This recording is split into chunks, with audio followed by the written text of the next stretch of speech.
Looks like we're ready to start. Welcome back, everybody.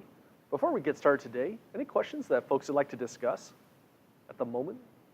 Say homework problems or exam questions, things like that.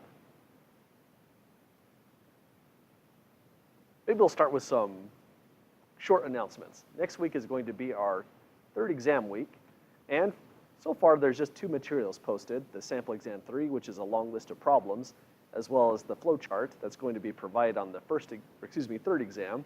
I'm going to post also the third exam given last semester, so you'll have an extra resource posted quite shortly.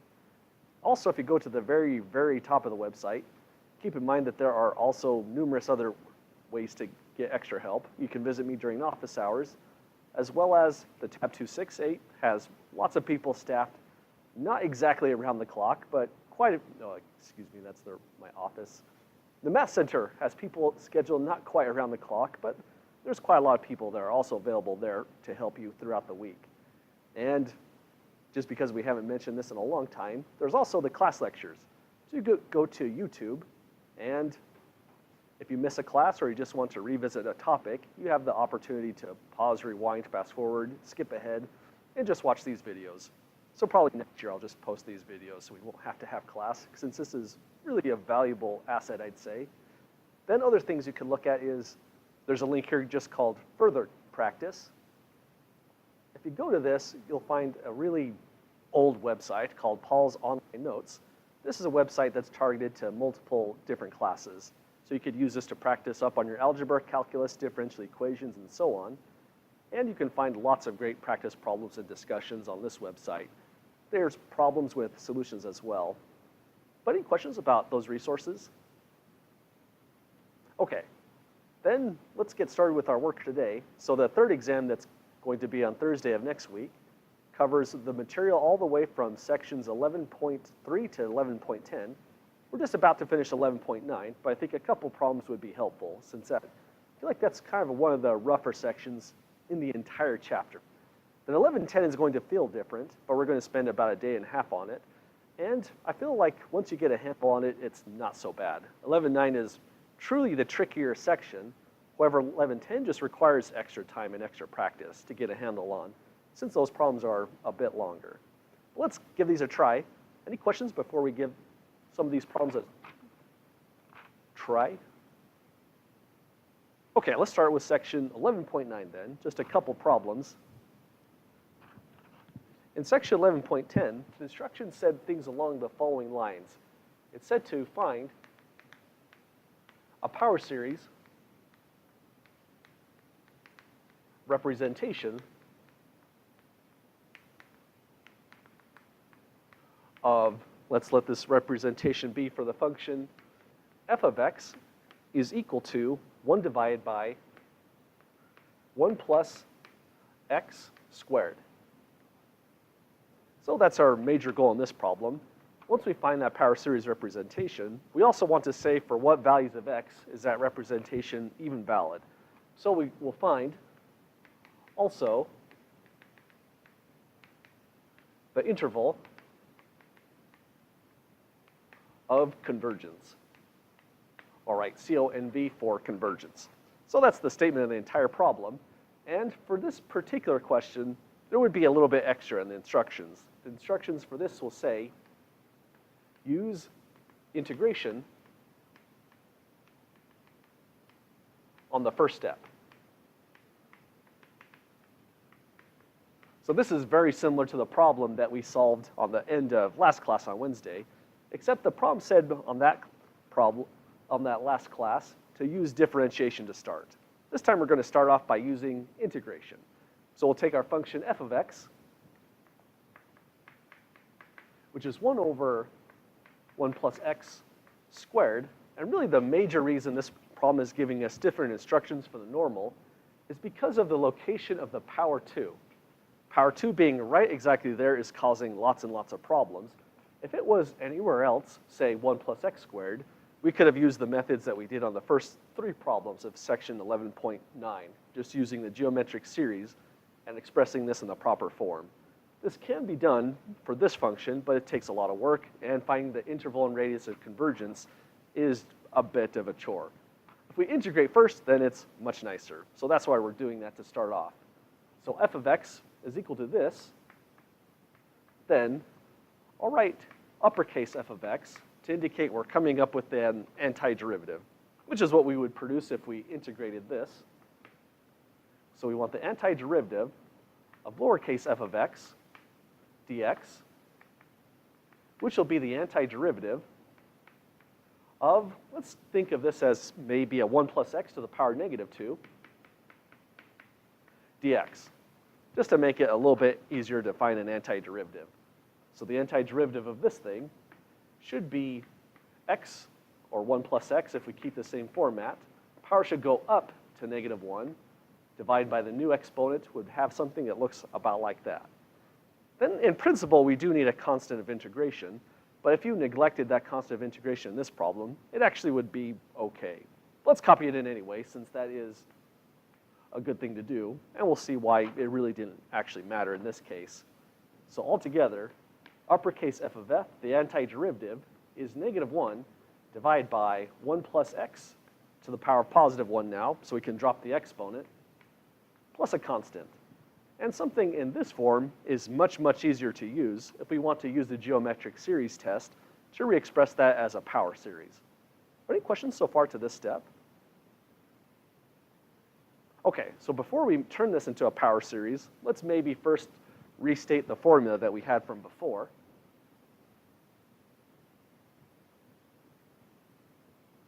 That formula goes about like this, depending on the variables you'd like to use.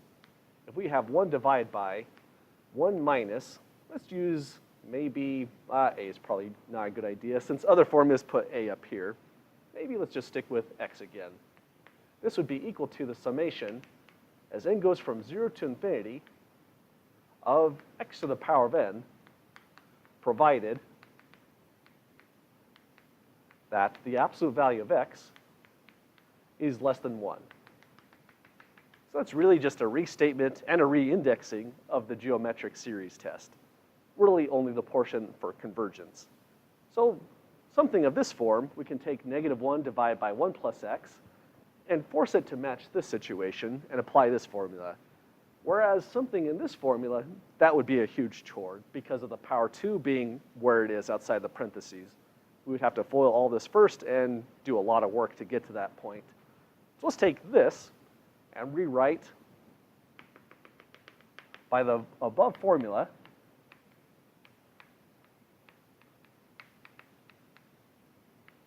We have that uppercase f of x is negative 1 times 1 divided by 1 plus x.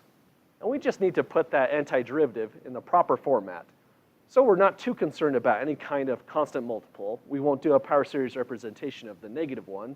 We're concerned about the fraction that has the variable x. We need 1 in the numerator, so we're off to a great track. We should have 1 here, so far so good. And we just need to change this to minus negative x, and we'll have produced the negative sign. And whatever goes here can, in principle, be anything. However, it is hopefully something that comes as one term, so that it's not too complicated to work with. So this is now can be re-expressed as negative of the fraction, or negative 1 times it if you prefer, 1 minus negative x. And the big punchline to that is it becomes negative, the series as n goes from 0 to infinity, of negative x to the power n. Since whatever we put inside right here should copy exactly right here. And if we change from x to negative x, we'll just have a negative x inside the series. So we have a power series representation for f of x, and that's great, except that wasn't our goal. We still have to find the power series representation for the original function, lowercase f of x. But it's a start. Any questions at this stage so far, folks? Okay, the next thing that you ought to do each time you're doing a problem like this is you should always make this be as simple as possible, since we have to take multiple steps with this. By simple as possible, we should take anything like a coefficient of negative 1 and recombine it with the negative 1 that's here. So this can now be re-expressed as negative summation as n goes from 0 to infinity. Let's make it be negative 1 just to be explicit what's happening with these down here. exponent laws would say that negative x to the n is the same as negative 1 to the n times x to the n. Then the factor of negative 1 multiplying the entire series can influence this base and flip it to an n plus 1. So altogether, this is the summation as n goes from 0 to infinity of negative 1 to the power n plus 1 times x to the power of n. And that's the entire power series as simple as possible for uppercase f of x. Any questions so far getting the power series representation for f of x? Uppercase f of x? Okay, so the next thing we have to do is we have to take this power series here and somehow tie it with the original function lowercase f of x. And the formula that's going to help us do that is the original formula right here.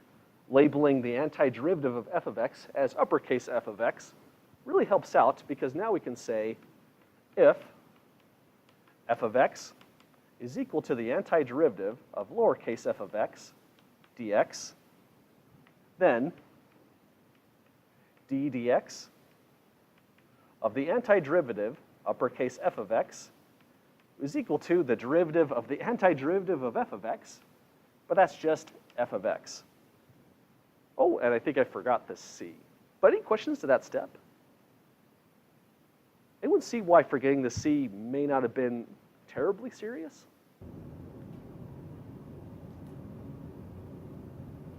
When you get the derivative of the integral, it's going to get rid of the constant, so. Exactly. There cannot be a constant on the right. And for this right here, there cannot be a constant on the left. So that constant of integration is just wiped out immediately. So we probably should copy it in just to be careful and say what happened to this c. So this c should have been copied over here, plus a constant, which means it would have been copied clear over here, plus a constant. I mean, this is a chore, but it's good to do this at least once. And then we can take the shortcut of realizing that constant of integration would cancel out due to the derivative down there. But let's copy it maybe just once to be careful. Any questions to this step at the moment? Okay, so this last formula down here says if we take uppercase f of x, take its derivative, we will get lowercase f of x. We want the power series for lowercase f of x, so the short of it is differentiate this, and you'll get that correct power series. But before we get too far, let's do this portion right here, because it's going to be much easier to find the interval and radius of convergence of this as a power series before we start differentiating it. So the point where we would want to find the interval and radius convergence is when we go from here to here. We have to have that this holds, provided that the absolute value of whatever is here, just a negative x in this problem, is less than 1. But then that turns into the absolute value of x itself is less than 1.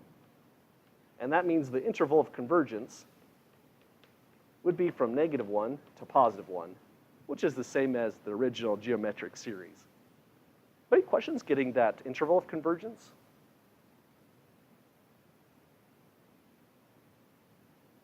Okay, so this is what we have so far. We integrated lowercase f. We found a power series representation of this. And now we know if we differentiate that, we'll get a power series representation for lowercase f. So that's our next step. So let's say that f of x is the derivative of the antiderivative of uppercase f of x, which means it's the derivative with respect to x of the power series as n goes from 0 to infinity in summation of negative 1 to the power n plus 1, x to the power of n, and plus that constant. So we're ready to now take the derivative, and we'll have a power series representation for that original function, lowercase f. Any questions so far with what we've written? Okay, this is where we get to invoke a very powerful theorem. And that theorem from the section 11.9 notes tells us that if we want to differentiate a series, which is in principle infinitely many terms, as long as that we have a radius of convergence that's bigger than 0, positive, which is what we have here, the radius is 1 in our case, then yeah, we could do that. We can take d dx of an infinite sum and say it's the sum of infinitely many different derivatives in that way. So the differential operator d dx can commute inside here, and really all we're taking the derivative of would then be x to the power of n, and the constant term, which would go to 0. So let's do that as our very next step. Any questions first before we take the derivative of infinitely many different terms? We're going to do about infinitely much work in some sense, right? So that's kind of exciting. So let's do that next. I mean, we did integrate infinitely many terms yesterday, so it's not completely new. But this is going to turn into the summation as n goes from 0 to infinity of d dx of -1 to the power of n plus 1, x to the power of n, and it's plus 0 since the derivative of the constant, even if it's a constant of integration, is always 0. So next, we need to take the derivative of all this. -1 to the power of n plus 1 is just constant, so we're just taking the derivative of x to the power of n. This would come out to be n goes from 0 to infinity, not quite.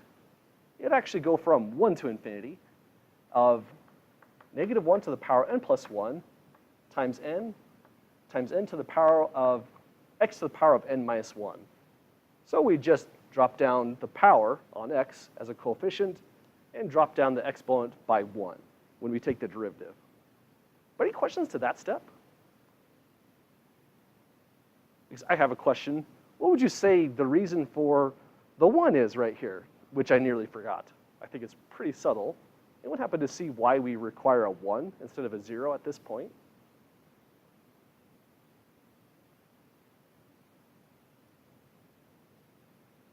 It has to do with the constant term, which to me is not easy to see. So there's a hidden step that happens here where you look at the series as n goes from 0 to infinity.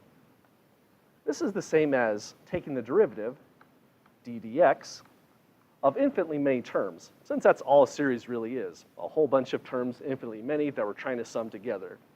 So if we start with the first term, that's when the index is 0, we would have -1 to the power 1. So we start with something negative, and x to the power of 0 is 1.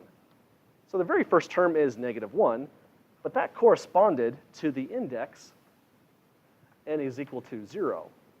We're taking the derivative of that, so that entire first term is gone once we take the derivative. Then we're going to go plus index n increments to 1, so this is -1 to the power 2 for positive, and we would get x. Then likewise, this will be negative x to the power of 2 plus, and then so on infinitely many times. So this would be the index for n is equal to 1, the index for n is equal to 2, and so on down the line. So if we take the derivative of this whole thing, keep in mind there really are infinitely many terms, and there's a plus constant at the very, very end, which also goes to 0. Probably we should also put that in. That's so easy to forget.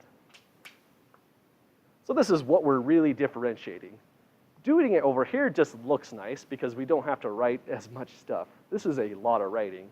But writing this out every now and then reminds us that if we took the derivative of the constant when n is 0, there's nothing there, and we should start at n is 1, where we would produce just a 1. Let's double check that. If n is 1, we will get -1 to the power 2, which is n, or -1 squared, which is positive. We'll get a 1 here, and x to the power of 1 minus 1 is x to the power of 0, which is also 1. So that works out. When n is 1, we would get the derivative of x, which is 1 itself. So that's the explanation of why you have to start at 1, which is important, but it's very, very subtle. Any questions about that so far? Okay, we're nearly done, except that the problem said, find a power series representation of f of x. We have that. And also find the interval of convergence. So once we find this power series representation, we need to state what the interval of convergence must be. Anyone see what it could be just by inspection? Inspection of the entire chalkboard, in fact.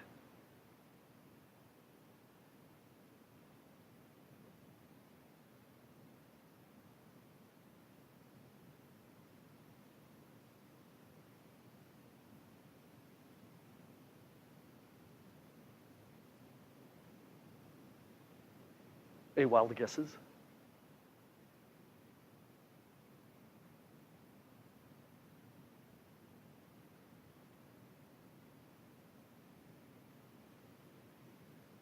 Yeah, exactly. So this is another really, really powerful portion of this theorem, which says whenever we go to use this theorem, and suppose we did this portion where we differentiate infinitely many terms, the derivative has the same radius and the same interval of convergence. This is the derivative of the antiderivative, so it has the same radius and interval of convergence as that antiderivative. So we just can say I goes from -1 to 1 for the interval of convergence, and we've got it. Any questions about that so far? So we've done it by taking the antiderivative, finding its power series representation, differentiating it, and keeping the same interval of convergence. We have now shown that the original function, this is just our overall conclusion, 1 over 1 plus x to the power of 2 is in fact equal to the summation, as n goes from 1 to infinity, of -1 to the power n times x to the power of n minus 1. And this holds provided x is in -1 to +1. So the formula breaks down for every other value of x. Interestingly, if you look at this function, it has a discontinuity exactly at -1. If we plug in a -1 for x, then we would have produced a 0 down below. And here we have something that has a radius of convergence 1. This is essentially a power series centered at 0. And you can only go as far as a distance of 1 from 0 before you hit that discontinuity. That's what forced the interval of convergence to be that short. That's a common feature we're going to see in a lot of power series. But before we go to the next section, any questions folks would like to discuss about this longer problem? I guess I got a question. So when you did the derivative, why did -1 to the n plus 1 not do anything? Why is it the same? Mainly because it's just a constant itself. So when we look at this, we can always do a differentiation rule. Gotcha? Cool. Other questions or comments about that problem? Kind of fun? Awesome. So let's try, how about one more problem? Then we'll go to section 11.10. Does that sound all right to folks? Okay, so let's try one more. And this time, the instructions are still a little bit different, but we should feel like we're doing just about the same kind of thing on each one of these problems. We're essentially just finding a power series representation and some of the problems we want to integrate or differentiate as part of that process. But this problem says to just find an antiderivative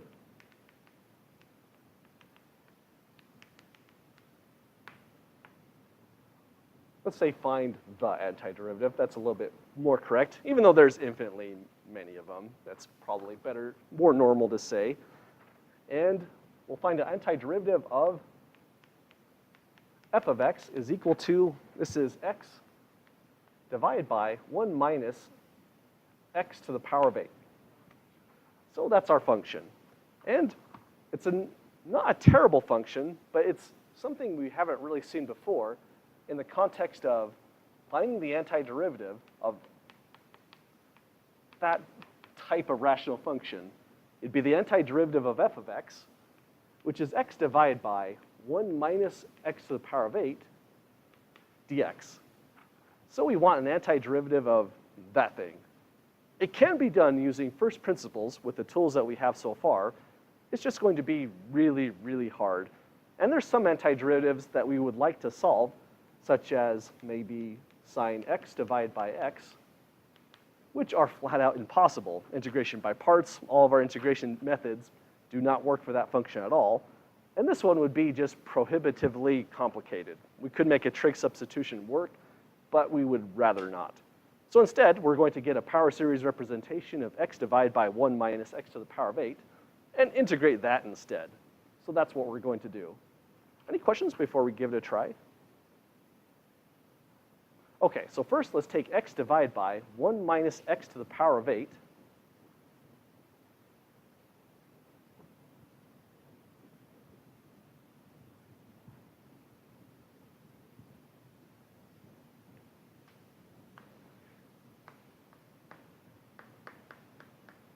And we have to start breaking this down, since once again, we're trying to go for a formula that reads 1 divided by 1 minus x, where this x can be anything, will be the summation as n goes from 0 to infinity of x to the power n, provided absolute value of x is less than 1. So we're going to try to use this formula once again, and the numerator is kind of a problem. What should we do with the numerator to allow this formula to work? Could we divide it, for example? Yeah, we could say, for example, well, we could possibly divide all sides by x, but we could also maybe do the reverse and just factor it out. So if we went this route, then that would be a way to go. Any questions with that so far? And notice what this has done for us. As soon as we pull out the x, essentially factor it out, the numerator has 1, which it should. The denominator goes 1 minus something, so we're ready to just throw this all into this formula.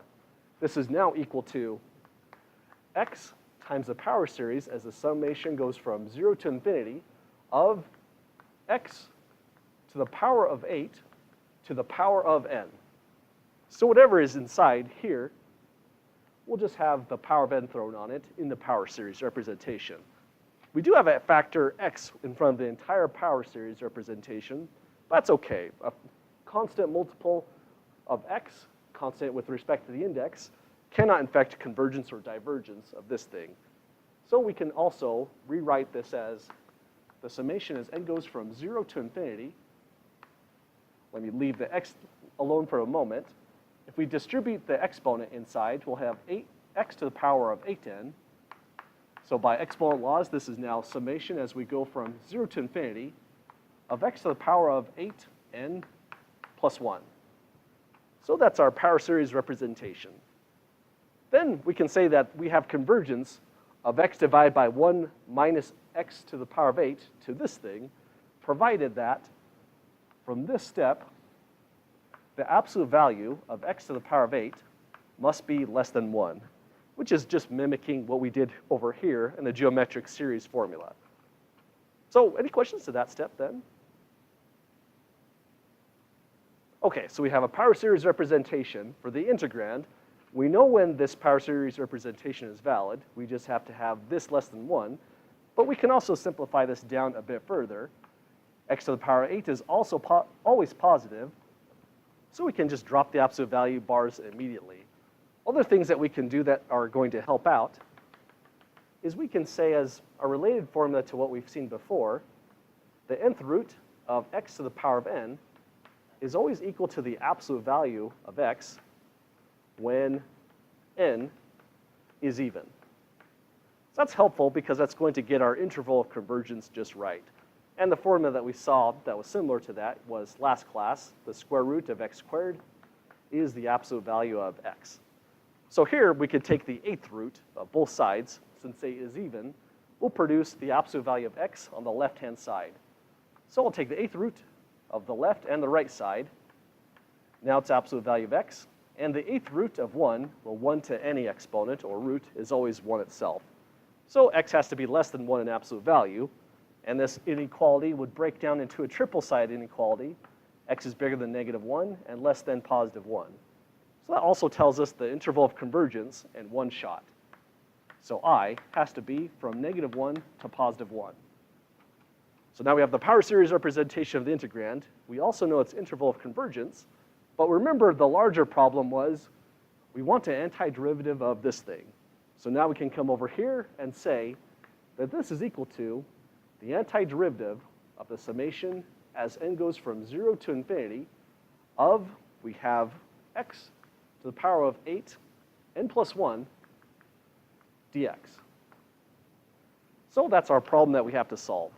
And that's where our huge, powerful theorem takes over. We can integrate infinitely many terms as follows. This is the same as the summation as n goes from 0 to infinity. The integral sign commutes into inside the power series. We have antiderivative of x to the power 8n plus 1 dx. So really, after getting through the power series representation problem, Once you get to here, this is kind of the all-time best antiderivative. The power goes up by 1, and we just divide by the new power. So we'll copy the whole structure in. It's now the summation as n goes from 0 to infinity. I'm going to throw a bracket in here just to emphasize something about the constant c of integration. Antiderivative will be x to the power of 8n plus 2. Divide by 8n plus 2. So we'll close the brackets. And the reason for closing the brackets is our constant of integration is not part of that series. It's just added on as one single term. If it was part of that series and that constant of integration was non-zero, then we would be effectively adding infinitely many constants of integration, which would have been divergence. But any questions to that step so far? Okay, so we've done it. We've found an antiderivative of x divided by 1 minus x to the power of 8. So there's some problems with our antiderivative. This is a bona fide function. However, we might like to have a closed form for its total sum, which is not really helpful since the closed form of this total sum is not easy to approach. At least we know that the antiderivative of f of x does equal this, provided x is in that interval of convergence, which was from -1 to +1.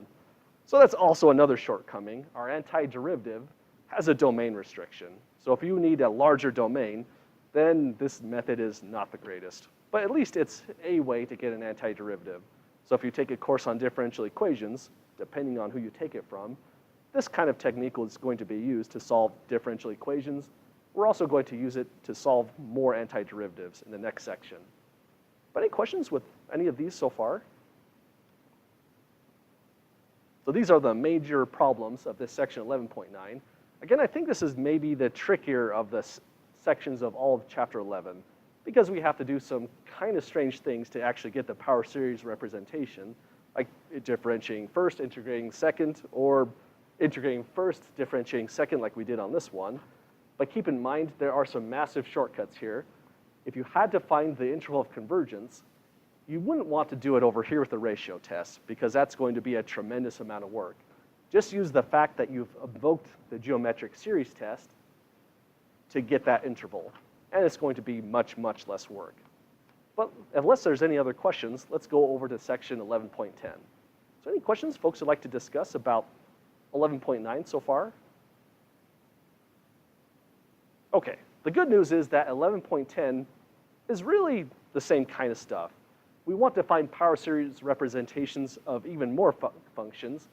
And in section 11.10, we're going to try to find the power series representations of functions such as the exponentials, cosine, sine, hyperbolic, cosine, and sine, and other things like that. Those are going to be the functions that we couldn't quite use this geometric series test on. And there's no great tricks like differentiating or integrating first. So we really do need a whole new method in order to find more power series representations.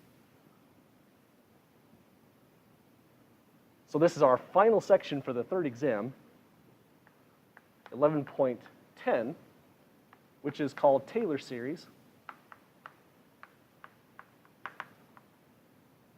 And Maclaurin series.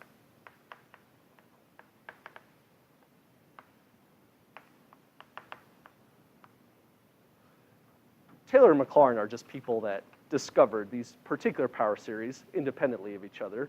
Maclaurin discovered these after Taylor, but he got his name penned onto it. Maclaurin series only happens when we're centered at exactly 0. And what we mean by that is this as a power series is centered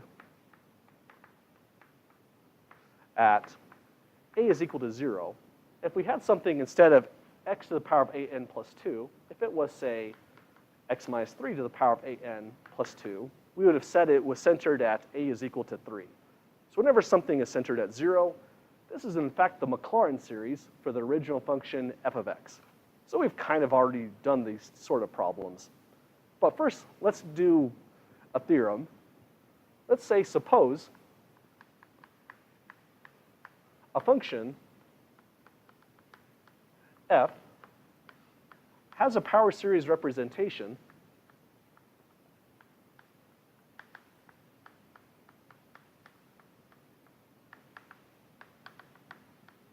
centered at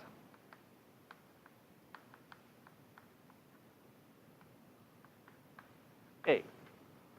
So if that's the case, really we just need to go look up the definition of what we even meant by a power series representation. So all the way back in section 11.8, if f has a power series representation, then f of x would be equal to the summation as we go from 0 to infinity of c sub n times x minus a to the power n. So that's all it really means to have a power series representation centered at A.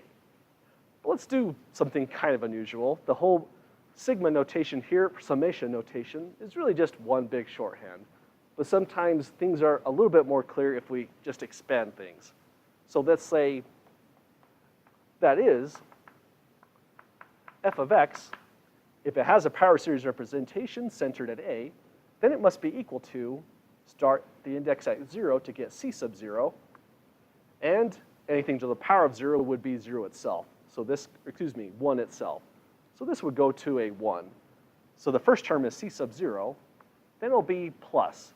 Index n increments to 1, and this would be c sub 1, x minus a to the power of 1.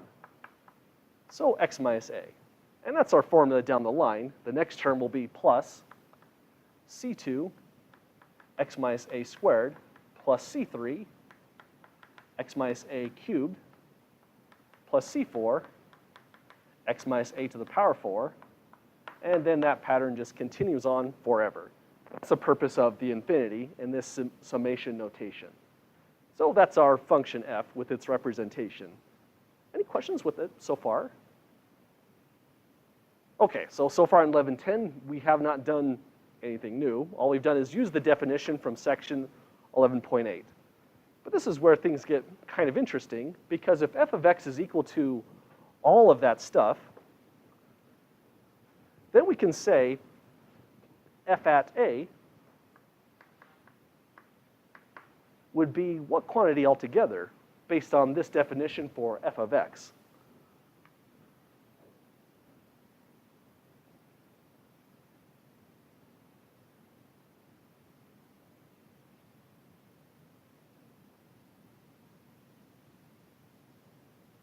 Anyone see the evaluation for f at a?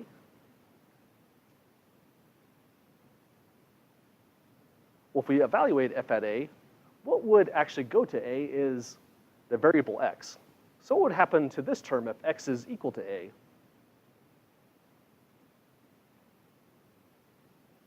It'd be zeroed out, correct. Then the next term is zeroed out when x is a.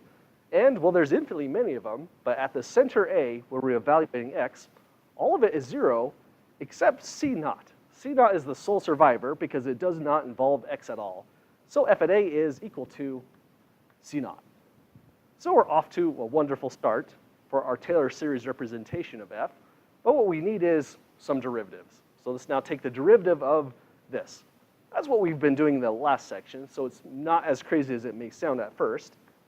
F prime at x will be the derivative of this entire line, but the first thing that happens is c naught is constant. So the derivative wipes this out, it goes to 0. Then over here, c1 is constant, so the constant multiple rule would say f prime at x is equal to c1 times the derivative of x minus a. But the derivative of x minus a is at 1, so all we get is a c1. Then we go down the line, the derivative of c2 x minus a squared will be plus 2 c2 x minus a to the power 1 now. So on down the line, we'll get 3 c3 x minus a to the power of 2 plus 4 c4 x minus a to the power of 3. And there's infinitely many more terms all being affected all at once. Just because we lost one term doesn't change the size of this list, which is kind of weird to think about. So that's f prime at x. And what we can now say is that, well, if f at a is equal to c naught, what would you say f prime at a ought to be? Should be c1, correct. Since if we evaluate at the center a itself, all the terms wipe out, except the first one, which is saved because we took the derivative. So now you can imagine this is a game that could be played forever, right? We can continually take derivatives, and we can continually evaluate them at the center. If we do that, we're going to obtain a pattern for the sequence C sub n. And that's the purpose of this huge list we're building. So let's write that out here as the objective to all this work right here. We seek a formula for the sequence of coefficients. Let's just call it the coefficients C sub n, as n goes from 1 to infinity. So far, I know that C naught is f evaluate at the center, and C sub 1 is the derivative of f to evaluate at the center. But we need much more data to get a full pattern. Yeah, questions so far? Are n equals 0? Oh, yes, thank you. That's so easy to forget. Thanks for spotting that. From 0 to infinity, we need all the coefficients. And we got C naught. I can't believe I didn't notice it at that stage. And we have C sub 1. Other questions so far? Okay, so we know from finding patterns for the nth term of a series that 2 pieces of data are really not going to cut it. So let's keep on building this list until a pattern that we can identify clearly emerges. That means we have to go way back over here, and let's just hit it with the second derivative, hope for the best. So this is now f double prime at x. C1 goes to 0, and 2c2 does survive. So we have 2c2, derivative of x minus a is a 1, so it's just 2c2 from this term. Then we start taking more interesting derivatives. Here we would have plus the 3 times this 2 times c3. X minus a is now to the power of 1, plus now we have 4. The 3 I'll bring down here, so it's 4 times 3 times c4, x minus a to the power 2, and infinitely many more terms. So what would you suppose the reason for not multiplying this might be? Anyone kind of see the trick to that? Why we're leaving it as a 3 by 2? Okay, hold that thought, since really our goal is to build that pattern.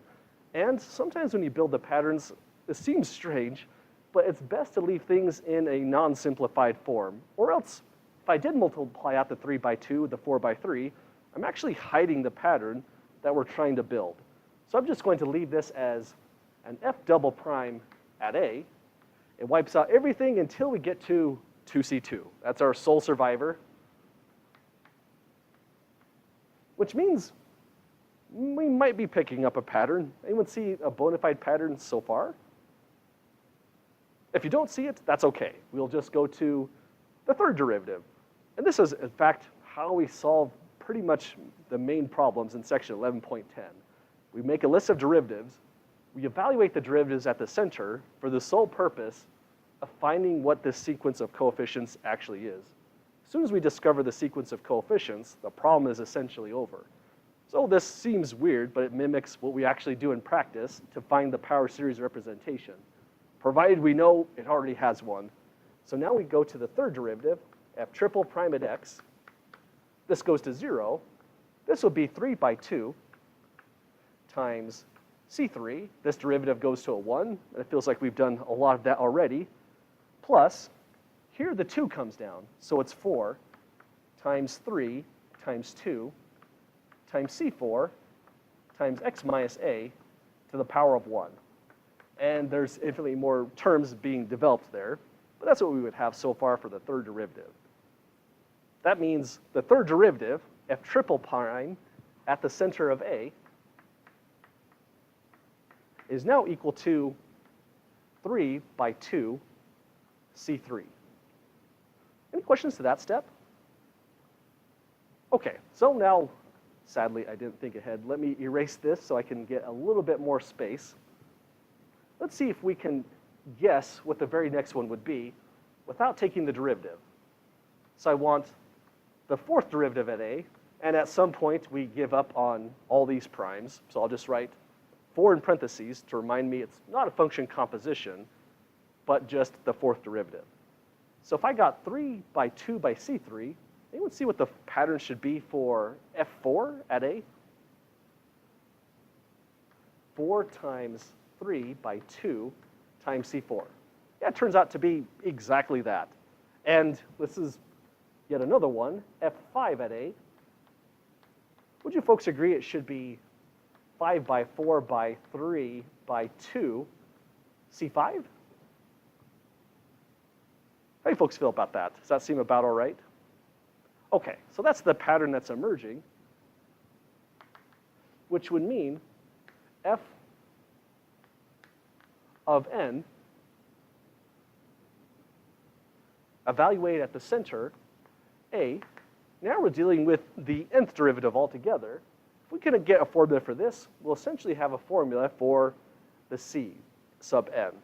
But first, let's go to this list and look at it a little bit more carefully. 5 by 4 by 3 by 2 times 1, you can always multiply things by 1, is really 5 factorial C5. That's really the explanation of why we didn't multiply things out. If we did, we may not have seen the factorial altogether, unless you've done lots and lots of factorials in your life. This one is 4 by 3 by 2 by 1, so that means it's 4 factorial C4. Then likewise, this one is 3 factorial C3. The pattern holds, then we'll be in great shape for the nth derivative. So let's see if the pattern holds all the way to the top. But first, we do need some conventions on factorial. Recall that if you write things like 4 factorial, you mean 4 times 3 times 2. Traditionally, we put a times 1 there because it's trying to remind us of patterns that are emerging. So now if you say a 1 factorial, that would just be 1 itself. That's the purpose of why we go times 1 on the end of the factorial, even though it could have been neglected. However, there is an interesting convention with factorial. Anyone happen to know what 0 factorial should be? It's 1, right? And there are some really, really good mathematical explanations for that, which are pretty lengthy, that suggest that that ought to be a good idea. But in the end, we're going to set 0 factorial equals 1, and we're going to say that must be the case by convention.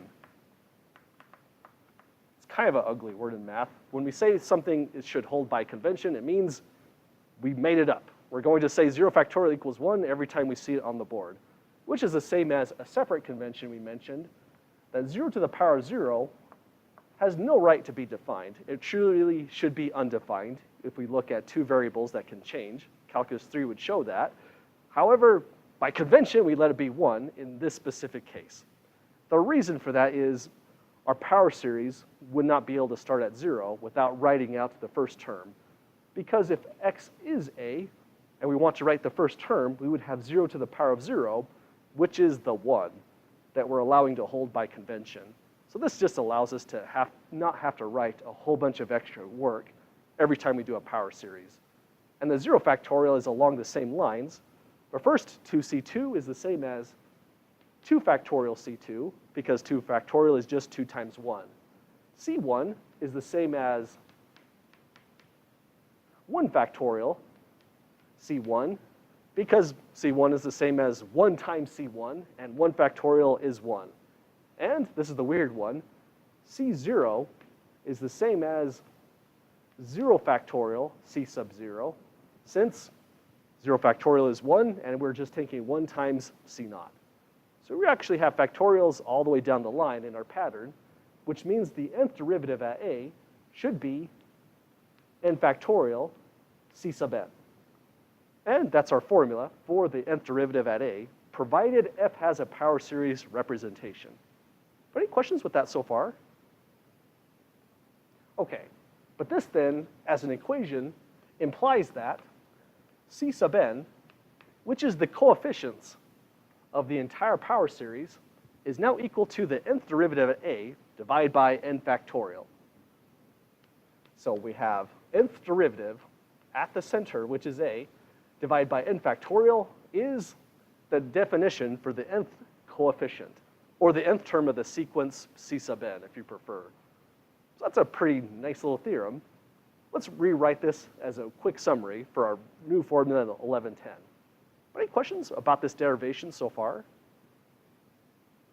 Okay, so the derivation was really to discover the coefficients c sub n. So now let's restate this whole thing as a theorem and just paraphrase what the formula should be.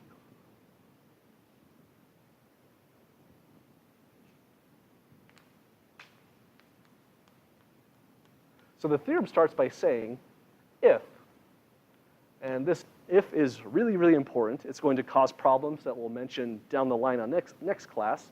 But it starts by saying if f at x has a power series representation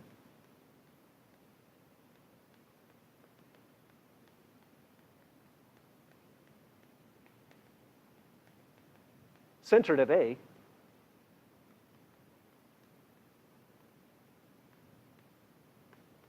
then our work shows that f of x will be the summation as n goes from 0 to infinity of, we put in c sub n because this is just the definition of having a power series representation.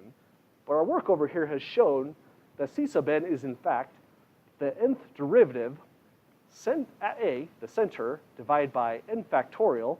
And the last part of that power series representation is the x minus a to the power of n. So if f does have a power series representation, it must be equal to that thing. And we would have to do further work to discover its interval and radius of convergence. But any questions with that derivation so far for the theorem?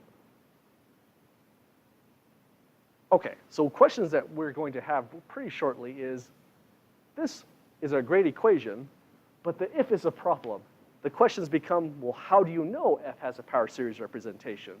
Not every function, for example, really has a power series representation with a radius of convergence that's greater than 0. So that's something that should be addressed, but our class is not going to address it, sadly, which means when we go to the reading, we're going to run into some really, really technical theorems similar to this one. But this was an appropriate theorem to bring to the class, just not prove, because we do in fact need it. But section 11.10, once we get to these theorems, if you see things about the nth degree Taylor polynomial of f at A, and if you see things along the lines of theorem 8, theorem 9, Taylor's inequality, and this theorem here, then you're in a territory on the textbook which is not going to be covered on the next exam. It's all great material, but proving a random function really has a power series representation is harder than finding the power series representation. It requires many, many different theorems. The book has it just for the sake of completeness, but I don't feel that they really support this kind of work very well. So when we do the exam and the homework, we're going to skip over these things. And for the purpose of the reading, I'll say which pages and which examples you should focus mainly on. But about the middle of 11.10, this content, while very important and very interesting, is sadly going to be left for another class. Other questions so far? Okay, so this is the theorem we're going to apply, and let's now see how this can be used for a bona fide homework type problem. So we have new instructions once again. And what we're going to do for these kinds of problems is start with a function and its center. This problem writes, let f of x be equal to, let's just go with a good old e to the x. It then says, find the Maclaurin series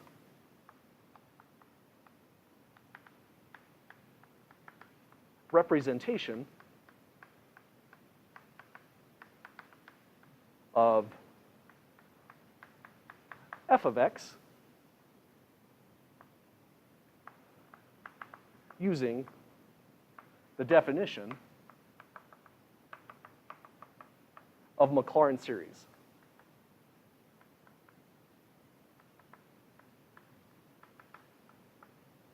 Okay, so that would be the statement of the whole problem. Part of this problem is really a vocabulary type question. Whenever you see something along the lines of Maclaurin series, it means nothing but the power series or Taylor series, they're one and the same, centered at A is 0. So whenever you see Maclaurin series, think of A is now set to 0. If it was a Taylor series problem, I would say let f of x be equal to e to the x, and find the Taylor series about the center A is equal to maybe 5 or something. Okay, the second portion of this problem that's very important says, where we're using the definition of Maclaurin series or Taylor series, It means we have to build this up from scratch. So we're going to find the Maclaurin series representation of e to the x from very first principles, also using this as a theorem. So let's start. Any questions at all first before we go through the process? Okay, so this kind of deal is very similar to what we've just done before, as well as the start of the last two classes, where we started by finding the nth term of a sequence, or excuse me, the nth term of a series. We're going to start by saying f of x is equal to e to the x, and we should say what the center is, a is 0. Now we're going to go to a two-column system, much like we did with the derivation, and write f of x equals e to the x, and, or excuse me, yes, just like that's f of 0, which should be e to the 0, which is 1. So that's essentially what we started off with our derivation that just got erased. We stated the function, and we evaluated it at its center. Then the very next line, this is when we start taking derivatives. Really, the power series representation will involve many, infinitely many different derivatives. So we got off next to finding the first derivative. But this is a great function. What's the first derivative? Yeah, no change. So it's itself, which means the first derivative at 0 is plugging 0 into the function we already had, and it's still a 1. Then now a very common question is, whenever you're going to a two-column system like this, for the purpose of building a list, for the purpose of finding a formula for C sub n, we wonder just how far you have to go. But it could be possibly one line, depending on what the situation is. If we can read what the derivative should be, for example, for the second derivative, we're probably pretty much there. Anyone see what the second derivative at 0 should be, despite the fact I haven't computed the second derivative? It's always a 1, correct. That means it doesn't matter how many times rows we propagate here. The pattern is 1s all the way down. So the nth derivative of f at the center a, which is 0, is still 1. This then allows us to say what the sequence of coefficients C sub n should be.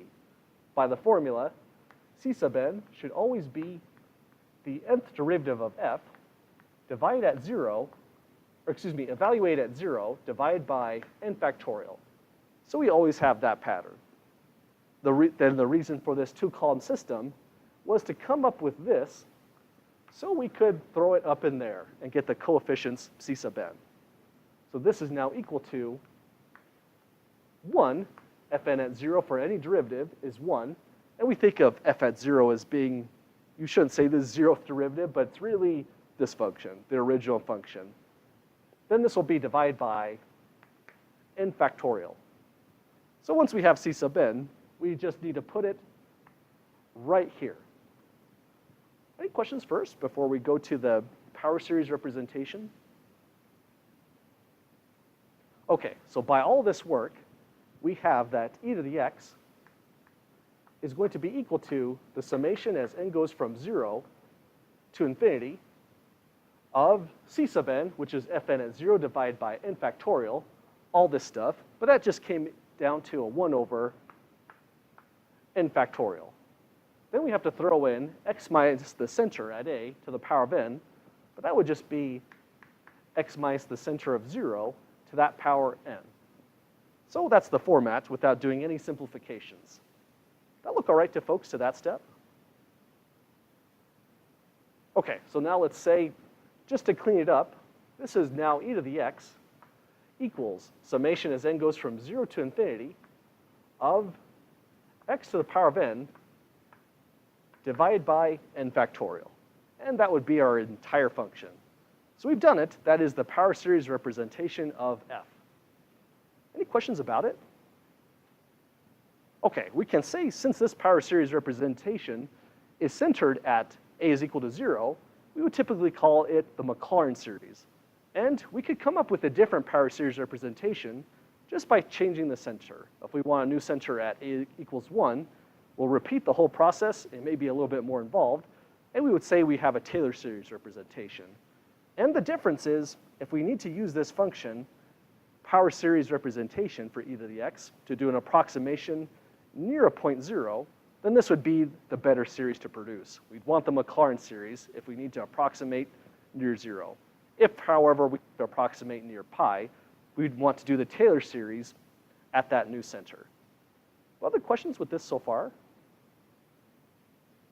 Okay, another problem with writing out all of this is we have really two problems. One of the problems are we don't know if e to the x even has a power series representation. This problem really implies that it does, and the book actually proves it down the line. So since it does have a power series representation, we can invoke this theorem and come up with that formula. The second problem, however, is this equation is not meant to always hold for all x, even if the domain of the function in question is all real numbers. For example, we'll look at tangent inverse when we come back on Monday, get its power series representation, and tangent inverse has domain all real numbers, but its power series or Maclaurin series representation does not. So let's test out this one to see what we have. Best case is the radius of convergence is infinity. The worst case is it's 0. Then we have a really big problem. But what test would you use to determine the radius of convergence for this thing right here? Yeah, the ratio test would do a fine job. So let's let this maybe be a part A, where we find the power series representation. Let's go to part B that says find its radius this time of convergence. So we'll go to immediately the ratio test. And in the ratio test, we're taking the limit as n goes off to infinity of an plus 1 divided by a sub n, which is the limit as n goes to infinity of, now we just start writing. And this is not too long because this is a pretty short formula for the nth term of the series. We get x to the power of n plus 1. We'll divide it by n plus 1 factorial, but n plus 1 factorial should be simplified to n plus 1. Well, simplified is maybe not the best word. Maybe factored is the best word. Into n plus 1 times n factorial for the cancellation that's coming up. So that's everything for an plus 1. Then a sub n will multiply by this as a reciprocal to get n factorial divided by x to the power of n. Then we're ready to take the limit. We just need the cancellations, so the n factorials are gone. X to the n and the power of n on x is gone.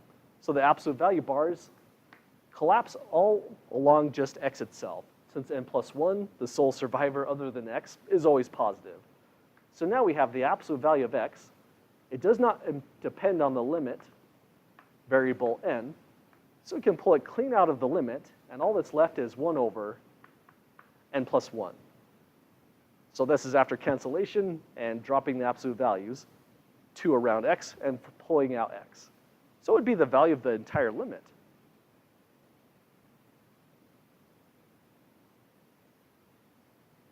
Yeah, in the limit here, we would have 0 altogether. Just because there is degree 0 in the numerator, degree 1 in the denominator, means this whole thing has a horizontal asymptote of 0. So we'll have the absolute value of x times 0, but no matter what value you pick for x, we cannot overcome the times 0, so the whole thing is 0. What does that then say about convergence and divergence?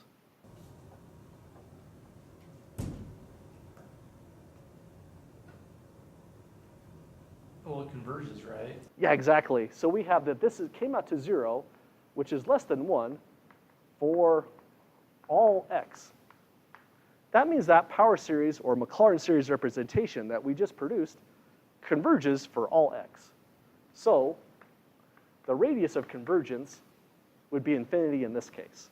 And one thing that you can kind of look at to really tell what should probably happen is if you see a factorial in the denominator and nothing crazy going on in the numerator to counteract its incredible growth rate, then I would expect immediately r is equal to infinity for the radius of convergence.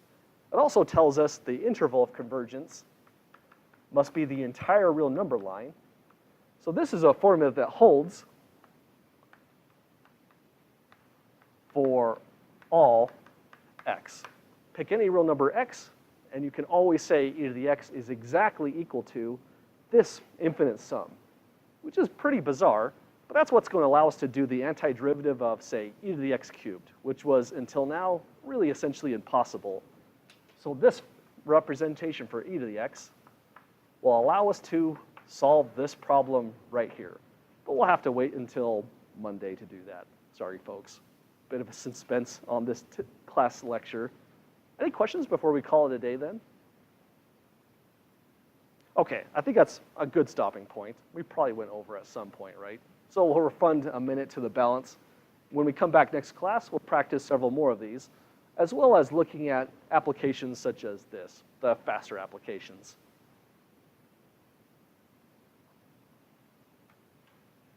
If you have questions, please feel free to stick around. If not, have an excellent weekend.